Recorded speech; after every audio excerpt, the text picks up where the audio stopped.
ಧರ್ಮ ಅವನತಿ ಅನ್ಯಾಯ ಭ್ರಷ್ಟಾಚಾರ ಹೆಚ್ಚಾದಾಗ ಕೃಷ್ಣನ ಹುಟ್ಟಿ ಬರ್ತಾನಂತ ಹೇಳ್ಯಾನ. ಇವತ್ತು ಭೂಮಿ ತೇಲಿ ಮ್ಯಾಗ ಹಳಿಂಗಳಿ ಒಳಗ ಮೂರ್ತಿ ಸಿಕ್ಕಂತ ಜಾಗ ಯಾವ್ದ ಸ್ಥಳಕ್ಕೆ ಮಹಾತ್ಮರು ಬರ್ಬೇಕಂದ್ರೆ ಸಾಮಾನ್ಯ ಬರಂಗಿಲ್ಲ. ಇಲ್ಲಿ ಮೂರ್ತಿ ಸಿಕ್ಕವಂತ ತೋರಿಸಿದ್ರು. ಹಿಂದಿನ ಮಹಾತ್ಮರು ಈಗಿನವರು ಬೇರೆ ಇಲ್ಲ, ಶರೀರ ಅಂತ ಬೇರೆ ಇರ್ತದೆ.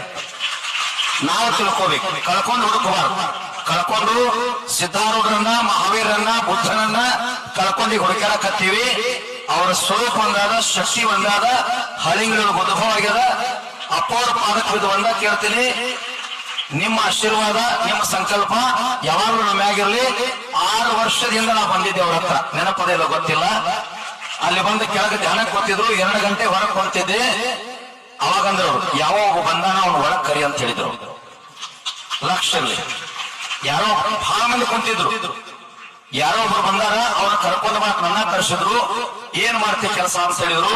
ಅಧ್ಯಾತ್ಮ ಪ್ರವಚನ ಮಾಡ್ತೇನ್ರಿ. ಈಗ ಚುನಪ್ಪ ಪೂಜಾರಿ ಅಂತ ಒಬ್ಬ ಸಿಕ್ಕಾನ, ಅವ್ರ ಜೊತೆ ಸೇರಿ ರೈತ ಸಂಘ ಮಾಡಕತ್ತೇನ್ರಿ ಅಂತ ಹೇಳಿದ್ರು. ರೈತರಿಗಾಗಿ ಬಂದಿ, ನಿನ್ನ ಹೆಸರು ಒಂದಿನ ರಾಜ್ಯ ನೋಡ್ರಿ ಅಂತ ಅವತ್ತ ಆಶೀರ್ವಾದ ಮಾಡಿದ್ರು. ಈ ಮಣ್ಣಿನೊಳಗ ಬಹಳ ತಾಕತ್ತೈತಿ, ತಾಳ್ಮೆ,